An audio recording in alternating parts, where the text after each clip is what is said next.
بسم اللہ الرحمن الرحیم۔ سورج غروب ہو چکا تھا۔ شوبک کے قلعے کے اس کمرے میں جہاں صلیبی حاکموں اور کمانڈروں کے اجلاس ہوا کرتے تھے، وہاں حاکم اور کمانڈر بیٹھے تھے۔ ان میں عالم جاسوس بھی بیٹھا تھا۔ وہ کہہ رہا تھا کہ میں یہ نہیں بتا سکتا کہ دونوں لڑکیوں کا کیا حشر ہوا یا ہو رہا ہے۔ میں نے انہیں بچانے بلکہ انہیں دیکھنے کی بھی کوشش نہیں کی، کیونکہ ان سے زیادہ قیمتی یہ راز تھا جو مجھے آپ تک پہنچانا تھا۔ جیسا کہ میں آپ کو بتا چکا ہوں کہ ڈاکوؤں نے حملہ کیا تو میں موقع دیکھ کر ایک طرف ہو گیا اور گھوڑے تک پہنچ گیا۔ ایک تو میری رہائی معجزہ ہے، دوسرا معجزہ یہ ہوا کہ میں اتنے خون ریز مار کے میں سے صاف بچ کر نکل آیا۔ کوئی بھی میرے پیچھے نہیں آیا۔ میرا خیال ہے کہ وہ ڈاکو نہیں تھے، سلطان صلاح الدین ایوبی کے بھیجے ہوئے آدمی تھے۔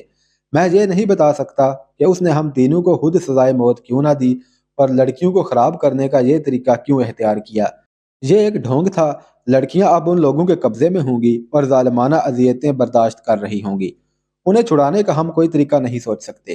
ایک صلیبی حاکم نے کہا، یہ قربانیاں تو دینی پڑتی ہیں۔ ہمارے پاس لڑکیوں کی کمی نہیں، ہمارا یہ طریقہ کامیاب ہے۔ اسے جاری رکھنے کے لیے اور لڑکیاں تیار کرو۔ سب آ گئے ہیں۔ اب وہ راز بتاؤ جو تم اپنے ساتھ لائے ہو۔ عالم جاسوس انہیں سنا چکا تھا کہ وہ قاہرہ کی ایک مسجد سے کس طرح گرفتار ہوا تھا، قید خانے میں اس کے ساتھ اور لڑکیوں کے ساتھ کیا سلوک ہوا، اور سلطان ایوبی نے انہیں کس طرح خلاف توقع رہا کیا۔ اس نے یہ بھی سنایا کہ یہ راز سلطان ایوبی نے اسے کس طرح دیا ہے۔ اس نے تاریخ بتا کر کہا کہ صلاح الدین ایوبی اس روز اپنی فوج کو کوچ کرائے گا، وہ کرک پر حملہ کرے گا۔ نائب سالار کہہ رہے تھے کہ شوبک کو پہلے لینا چاہیے کیونکہ یہ مضبوط قلعہ ہے، لیکن صلاح الدین ایوبی شوبک پر اپنی طاقت نہیں ضائع کرنا چاہتا۔ وہ کرک کو کمزور سمجھ کر پہلے اسے لینا چاہتا ہے۔ وہاں وہ اپنی فوج اور رسد وغیرہ کا اڈا بنائے گا۔ رسد جمع کر کے وہ کمک بلائے گا اور فوج کو کافی آرام دے کر شوبک پر حملہ کرے گا۔ سلطان ایوبی نے یہ خاص طور پر کہا تھا کہ وہ ہمیں بے خبری میں لینا چاہتا ہے۔ اس کی وجہ اس نے یہ بتائی ہے کہ اس کی فوج کم ہے اور ہماری فوج زیادہ بھی ہے، اور ہمارے پاس گھوڑے بھی بہتر ہیں اور ہمارے پاس ہود اور زرہ بختر ہیں۔ اس نے صاف الفاظ میں کہا ہے کہ اگر صلیبی فوج نے اسے راستے میں روک لیا تو اسے شکست کے سوا کچھ حاصل نہ ہوگا۔ وہ کھلے میدان میں لڑنے سے ڈرتا ہے۔ عالم جاسوس نے وہ تمام باتیں بتائیں جو اس نے سلطان ایوبی کی زبان سے سنی تھی۔ اتنے قیمتی اور اہم راز کی تفصیل سن کر لڑکیوں کو سب بھول گئے اور اس مسئلے پر تبادلہ خیالات کرنے لگے۔ وہ اس نتیجے پر پہنچے کہ سلطان ایوبی غیر معمولی طور پر دانش مند جنگجو ہے۔ اس نے کرک پر حملے کا جو پلان بنایا ہے، اس میں اس کی جنگی فہم و فراست کا پتہ ملتا ہے۔ راستے میں نہ لڑنے کا فیصلہ بھی اس کی دانائی کی دلیل ہے۔ وہ راستے میں طاقت ضائع نہیں کرنا چاہتا۔ یہ خدائے یسوع مسیح کا خاص کرم ہے کہ اس کے پلان کا علم ہو گیا ہے، ورنہ وہ کرک کو لے کر شوبک جیسے مضبوط دفاع کے لیے خطرہ بن سکتا تھا۔ انہوں نے اسی وقت سلطان ایوبی کے پلان کے مطابق اپنی فوجوں کی نقل و حرکت اور دفاع کا پلان بنانا شروع کر دیا۔ پلان میں یہ اقدامات طے پائے گئے۔ نمبر 1، صلیبی افواج کی متحدہ مرکزی کمان شوبک میں ہی رہے گی، رستگاہ بھی وہیں رکھی جائے گی اور جنگ کو شوبک سے ہی کنٹرول کیا جائے گا۔ نمبر 2 پر کرک کی قلعہ بندی کو اور زیادہ مضبوط کیا جائے گا، کچھ اور فوج کرک منتقل کر دی جائے گی۔ تیسرے نمبر پر ایوبی کو کرک سے دور اس کی اپنی سرحد کے اندر کسی دشوار گزار علاقے میں روکا جائے گا۔ اس مقصد کے لیے زیادہ سے زیادہ فوج بھیجی جائے گی۔ اس فوج میں گھوڑ سوار اور شتر سوار زیادہ ہوں گے۔ کوشش کی جائے گی کہ ایوبی کی فوج کو گھیرے میں لے لیا جائے اور پانی کے چشموں پر پہلے سے قبضہ کر لیا جائے۔ ان اقدامات پر فوری طور پر عمل درآمد کے احکامات نافذ کر دیے گئے۔ ہر کوئی خوش تھا۔ یہ پہلا موقع تھا کہ سلطان ایوبی کا کوئی راز قبل از وقت معلوم ہو گیا تھا، ورنہ اس نے صلیبیوں کو ہمیشہ آڑے ہاتھوں لیا تھا۔ اس پر حیرت کا بھی اظہار کیا گیا کہ سلطان ایوبی جیسے آدمی سے یہ لغزش سرزد ہوئی کہ ان جاسوسوں کو دوسرے کمرے میں بٹھا کر جنہیں وہ رہا کرنے کا فیصلہ کر چکا تھا، ایسی نازک باتیں بلند آواز سے کی جو اسے شکست فاش سے دوچار کر سکتی تھیں۔ انہوں نے ایک اہتمام یہ بھی کیا کہ فرانس کی فوج کو جو وہاں سے بہت دور تھی، یہ پیغام بھیج دیا کہ فلاں دن سے پہلے پہلے ایسے مقام پر پہنچ جائے جہاں نور الدین زنگی کی بھیجی ہوئی کمک کو روکا جا سکے۔ اتنے میں ایک صلیبی افسر اندر آیا اور انٹیلیجنس کے سربراہ کے کان میں کچھ کہا۔ اس سربراہ نے سب کو بتایا کہ ان دو میں سے ایک لڑکی جو ڈاکوؤں کے گھیرے میں آ گئی تھی ابھی ابھی آئی ہے۔ اطلاع ملی ہے کہ اس کے ساتھ ایک زخمی مسلمان محافظ ہے۔ عالم جاسوس سب سے پہلے کمرے سے نکل گیا۔ اس کے پیچھے دوسرے لوگ بھی باہر چلے گئے۔ حدید کو لڑکی نے برآمدے میں لٹا دیا تھا اور خود اس کے پاس بیٹھی تھی۔ گھوڑے کی اتنی لمبی سواری اور تیز رفتاری نے حدید کے زخم کھول دیے تھے۔ اس کا خون جو صبح بند ہو گیا تھا پھر بہنے لگا تھا और उस पर गशी तारी हुई जा रही थी। सलीबी कमांडरों ने हदीद की तरफ कोई तवज्जो ना दी, क्योंकि उन्हें बताया गया था कि डाकुओं का हमला एक ढोंग था। उन्होंने लड़की को हाथों हाथ लिया और उसे अंदर चलने को कहा। वह बड़ी कीमती लड़की थी, लेकिन उसने उस वक्त तक अंदर जाने का इरादा मुलतवी कर दिया जब तक हदीद की मरहम पट्टी नहीं हो जाती। सलीबियों की इंटेलिजेंस का सरबराह हिरमन नाम का एक जर्मन था। उसने लड़की को परे ले जाकर कहा कि किस सांप के बच्चे की तुम मरहम पट्टी कराना चाहती हो। यह तो तुम्हारी किस्मत अच्छी थी कि बच कर आ गई हो, वरना ये दरिंदे तुम्हें उन वहशियों के हवाले करना चाहते थे जो डाकू बनकर आए थे। ये झूठ है, लड़की ने झुंझला कर कहा। पहले हमें भी यही शक था, लेकिन इस शख्स ने मेरे सारे शकूक रफा कर दिए हैं। इसने 2 डाकुओं को हलाक करके मुझे बचाया है। उसने हिरमन को सारा वाकया सुना दिया और ये भी बताया कि ये शख्स उसे बार बार कहता था कि मुझे यही मरने दो और तुम चली जाओ। सलीबियों के दिलों में मुसलमानों के खिलाफ नफरत इतनी गहरी उतरी हुई थी कि इतने ज्यादा अफसरों में से किसी एक ने भी नहीं कहा कि इस जख्मी की मरहम पट्टी करो। आलिम जासूस तक ने उसकी तरफ तवज्जो ना दी। लड़की उनके साथ अंदर नहीं जा रही थी। आहर किसी ने कहा कि जख्मी को कमरे में ले चलो और फौरन मरहम पट्टी करो। उसे उठवा कर ले गए और लड़की अपने अफसरों के साथ चली गई। उसे कहा गया कि वो बयान करे कि किस तरह जिंदा बची है। उसने पूरी तफसील से सुना दिया। इस दौरान उसके लिए वही खाना और शराब आ गई। लड़की ने कहा कि अगर जख्मी को खाना खिलाया जा चुका है तो मैं खाऊंगी, मैं ज़रा उसे देखाऊं। वो जाने के लिए उठ खड़ी हुई। ठहरो लोजीना, हिरमन ने उसे बड़े रोब से कहा, तुम दूसरी बार सलीब की फौज के अहकामात की खिलाफ वर्जी कर रही हो। पहले तुम्हें अंदर चलने को कहा गया तो तुमने ये कहकर इनकार कर दिया कि पहले जख्मी को उठाओ, और अब तुम बिला इजाज़त और बदतमीजी से बाहर जा रही हो। ये सब सलीबी फौज के आला हुकाम हैं और यहाँ 2 सलीबी हुक्मरान भी बैठे हैं। जानती हो इस हुक्म अदुली और बदतमीजी की क्या सज़ा है? 10 साल सजाए कैद। और जब तुम ये हुक्म अदुली दुश्मन के एक मामूली से ओहदेदार की खातिर कर रही हो तो तुम्हें सजाए मौत भी दी जा सकती है। क्या सलीबी हुक्मरान और कमांडर उस इंसान को उसका सिला नहीं देंगे कि उसने उनकी एक तजर्बाकार जासूसा की जान अपनी जान खतरे में डालकर बचाई है? लड़की ने कहा, मैं जानती हूँ कि वो मेरे दुश्मन की फौज का ओहदेदार है, लेकिन मैं उसे दुश्मन उस वक्त कहूंगी जब वो अपनी फौज में वापस चला जाएगा। दुश्मन हर हाल में और हर जगह दुश्मन है, एक सलीबी कमांडर ने चिल्लाकर कहा। फलस्तीन में हमने कितने मुसलमानों को जिंदा रहने दिया है, उनकी नस्ल हम क्यों खत्म कर रहे हैं? इसलिए नहीं कि वो हमारे दुश्मन हैं, बल्कि इसलिए कि वो हमारे मजहब के दुश्मन हैं। दुनिया पर सिर्फ सलीब की हुक्मरानी होगी, एक जख्मी मुसलमान हमारे लिए कोई हैसियत नहीं रखता। बैठ जाओ। लड़की बैठ गई। उसकी आंखों में आंसू आ गए। अगली सुबह से शोबिक में एक नई सरगर्मी शुरू हो गई। यह फौजी नवैयत की सरगर्मी थी।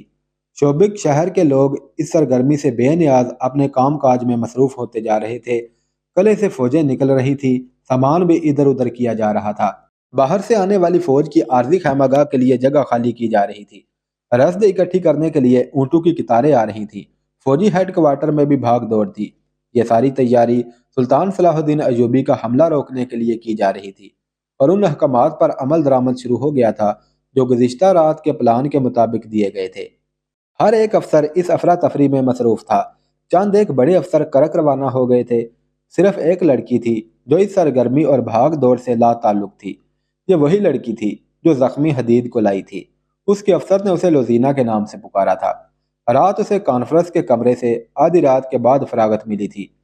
वो जासूसी के खसूसी शोबे से ताल्लुक़ रखती थी, इसलिए कॉन्फ्रेंस में उसकी ज़रूरत थी। उससे काहरा के उन अफराद के मुतल्लिक रिपोर्टें लेनी थी जिनके पास वो जाती रही थी। आधी रात के बाद नींद और घोड़सवारी की थकन ने उसे निढाल कर दिया था। कॉन्फ्रेंस के बाद एक अफसर ने उसे कहा था कि उसे डॉक्टर के हवाले कर दिया गया है। तुम्हें उसकी इतनी ज़्यादा परेशानी नहीं होनी चाहिए। तुम्हारी ड्यूटी ऐसी है जिसमें ऐसे जज्बात कामयाब नहीं होने दिया करते। और उसके अपने शोबे के बड़े अफसर हिरमन ने उसे कहा था कि अगर आज रात मैं ना होता तो कोनार्ड और गे ऑफ लोजिनान जैसे बादशाह किसी को बख्शा नहीं करते, वो तुम्हें कैद में डाल देते। तुम्हारे मुहाफिज का इंतज़ाम कर दिया गया है और तुम्हारे लिए यह हुक्म है कि उसे तुम नहीं मिलोगी। क्यों? लोजीना ने हैरत और मायूसी से पूछा। क्या मैं उसका शुक्रिया भी अदा ना कर सकूंगी? नहीं, हिरमन ने कहा, क्योंकि वो दुश्मन का फौजी है। तुम अपना शोबा जानती हो कि क्या है। हम तुम्हें उससे मिलने की इजाज़त नहीं दे सकते। तुम्हें दुश्मन के साथ ऐसी वाबस्तगी की इजाज़त नहीं दी जा सकती।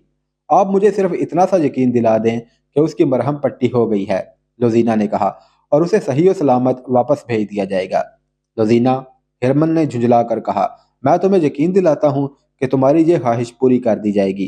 पर सुनो, तुम बड़े मुश्किल और खतरनाक मिशन से वापस आई हो और तुम्हारा सफर ज्यादा खतरनाक था, इसलिए तुम्हें आराम के लिए 10 दिन छुट्टी दी जाती है। मुकम्मल आराम करो। ये बातें रात को हुई थी। वो अपने कमरे में चली गई थी। जासूस लड़कियों की रिहाइश हाई कमान के मेन हेडक्वार्टर से बहुत दूर थी। उस जैसी आला दर्जे की जासूस लड़कियां नहायत अच्छे कमरों में रहती थीं, जहां उन्हें शहजादियों जैसी सहूलतें और अयाशी मुयसर थी, क्योंकि उनकी ड्यूटी ऐसी थी कि उन्हें मुसलमान मुल्कों में भेजा जाता था, जहां पकड़े जाने की सूरत में उन्हें हर किस्म की अजियत और जिल्लत में डाला जा सकता था। मौत या सजाए मौत तो यकीनी थी। ऐसी ड्यूटी का तकाजा था कि उन लड़कियों को दुनिया की हर आसाइश मुहैया की जाए। लुजीना कमरे में जाते ही सो गई थी। दूसरे दिन उसका जिस्म टूट रहा था। वो उठना नहीं चाहती थी, लेकिन वो उठी और नाश्ता करके बाहर निकल गई। उसके साथ वाले कमरे में लड़कियां आ गईं। वह उसे काहरा की बातें सुनना चाहती थी। उसने बहुत ही मुख्तसर सी बात सुनाकर उन्हें टाल दिया और हस्पताल की तरफ चल पड़ी। वो थोड़ी ही दूर गई थी कि उसकी एक साथी लड़की, जो उसकी हमराज सहेली थी, पीछे से जा मिली और पूछा, लुजीना, कहाँ जा रही हो और तुम परेशान हो? ये थकन का असर है या कोई खास वाकया हो गया है? तुम्हें छुट्टी नहीं मिली? छुट्टी मिल गई है, उसने जवाब दिया। एक खास वाकया हो गया है जिसने मुझे परेशान कर दिया है। वो सहेली को साथ लिए एक दरख्त के नीचे जा बैठी और उसे तमाम वाकया सुना दिया। उसे अपने अफसरों ने जो धमकियां दी थी वो भी सुनाई और उसने कहा कि मैं हदीद से मिलना चाहती हूँ। मुझे डर है कि उसकी मरहम पट्टी नहीं हुई और शहर से निकाल दिया गया है, या उसे मरने के लिए किसी कोठरी में बंद कर दिया गया है। तुमने बताया है कि तुम्हें उसे मिलने से मना कर दिया गया है, सहेली ने कहा। उसने उसे मशवरा दिया कि यह खतरा मोल ना लो। तुम अगर पकड़ी गई तो जानती हो क्या सजा है। इस शख्स के लिए मैं सजाए मौत भी कबूल कर लूंगी, रोजीना ने कहा। मैं तुम्हें सुना चुकी हूँ कि उसने मेरी खातर अपनी जान खतरे में डाली है। मेरी जान को तो कोई खतरा ना था। डाकू मुझे ले भी जाते तो चंद दिन मुझे खराब करके किसी अमीर कबीर के हाथों फरोख्त कर देते। हदीद मेरे इस अंजाम से आगाह था। उसने मेरी इज्जत की खातर अपनी जान की बाजी लगा दी थी। डाकुओं ने कहा भी था कि लड़कियां हमें दे दो और चले जाओ। वो ये भी जानता था कि मैं पाकबाज लड़की नहीं, मगर उसने मुझे अमानत समझा। तुम उसके लिए जज्बाती हो गई हो? हाँ, लुजीना ने जवाब दिया। मैं अपने जज्बात का इजहार हिरमन के आगे नहीं कर सकती थी। अपना दिल तुम्हारे आगे रख सकती हूँ। तुम मेरी सहेली हो और औरत का दिल रखती हो। हमारी जिंदगी क्या है? हम एक खूबसूरत खंजर और मीठा जहर हैं। हमारा जिस्म मर्द की तफरीह और फरेब के लिए इस्तेमाल होता है। मैंने ये बातें पहले कभी नहीं सोची थी।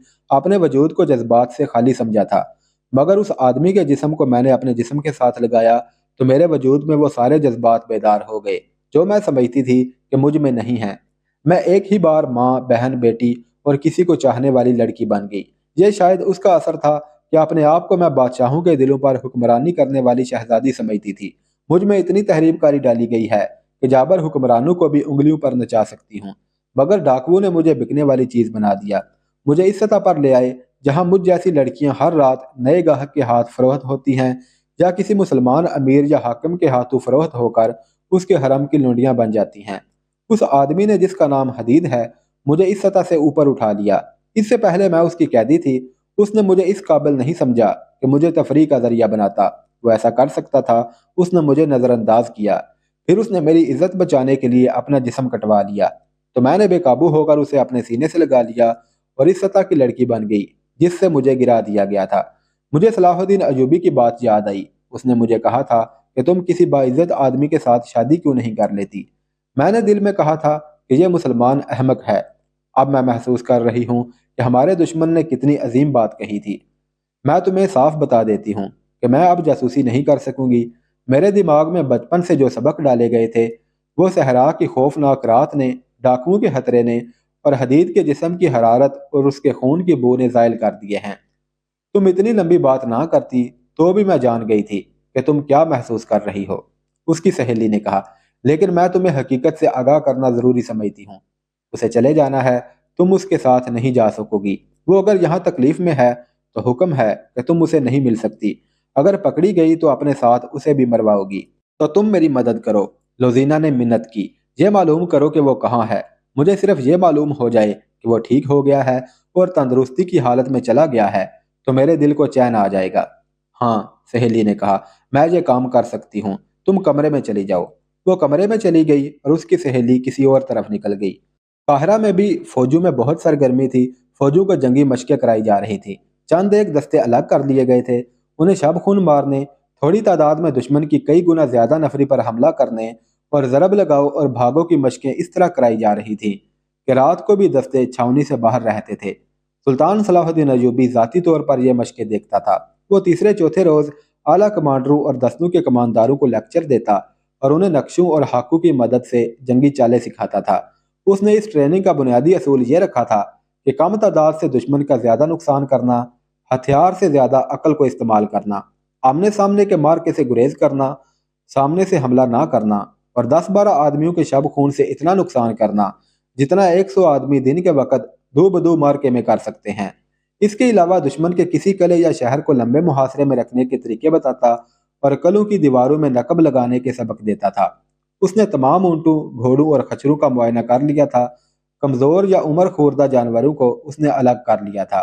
حملے کی تاریخ طے ہو چکی تھی۔ سلطان ایوبی نے فلسطین کی فتح کا جو منصوبہ بنایا تھا، اس کے پہلے مرحلے میں کامیابی سے داخل ہونے کی تیاری زور و شور سے کر رہا تھا اور ادھر اسے راستے میں ہی روکنے کے اہتمام ہو رہے تھے۔ دونوں فوجوں کی تیاریاں ایسی تھیں جیسے ایک دوسرے کو ہمیشہ کے لیے ختم کر دیں گے۔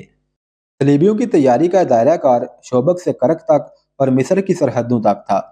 وہ اس وسیع دائرے کو سلطان صلاح الدین ایوبی کے لیے ایسا پھندا بنا رہے تھے جس میں سے اس کے لیے ساری عمر نکلنے کا کوئی امکان نظر نہ آتا تھا۔ ان کی تیاری سلطان ایوبی کے اس منصوبے کی اس روشنی میں ہو رہی تھی جو ان تک قبل از وقت پہنچ گیا تھا۔